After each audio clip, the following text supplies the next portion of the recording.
tomorrow the annual Michigan tradition known as the 3 Free Weekend, which offers perks for those grabbing a fishing pole, riding off-road vehicles, or simply visiting our state parks. Here to give us an overview and a rundown, attorney Tom SINAS of SINAS Dramus Law Firm, joining us as he does every weekend. Tom, how does this weekend differ from other weekends out there for outdoor enthusiasts?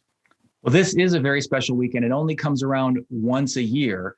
And in that sense, all three of these things that you mentioned are free or somehow loosened. So what are we talking about? Well, with regard to ORVs, this particular weekend, ORV riders do not have to have an ORV license or a trail permit to ride any of the ORV trails in the state.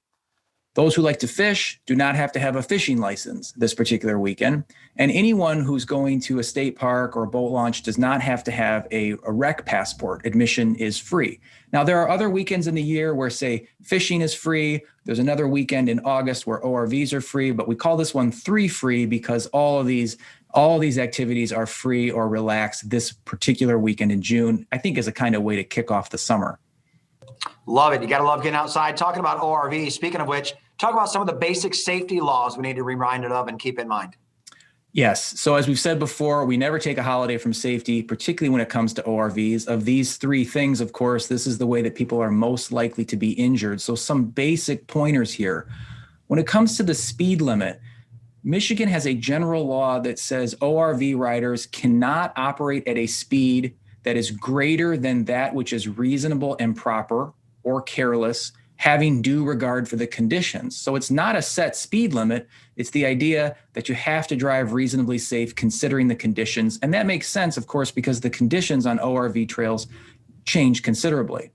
However, if an ORV rider is on a county road, Michigan law permitted counties to let ORVs ride on county roads, but the ordinances in effect in those counties state that you can't travel faster than 25 miles an hour if you're operating an ORV on a county road. So there we do have a set speed limit. We also have rules about helmets. Anyone operating or riding on an ORV has to have a US DOT approved crash helmet.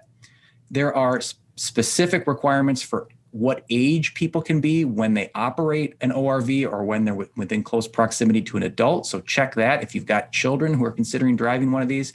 And then, of course, alcohol and ORVs, dangerous combination. And there are very serious penalties for those people who are driving an ORV under the influence or, heaven forbid, operating an ORV under the influence and injuring someone else. And in that case, under Michigan law, it is a felony crime. They're a lot of fun. You got to take it safe. Tom, where do people track you down? They have any questions about any of this stuff? Well, they can find us online at www.sinasdramus.com. Give us a call at 616-301-3333 or shoot us an email at info@sinasdramus.com. Good stuff as always. Thanks, Tom. Thanks, Derek.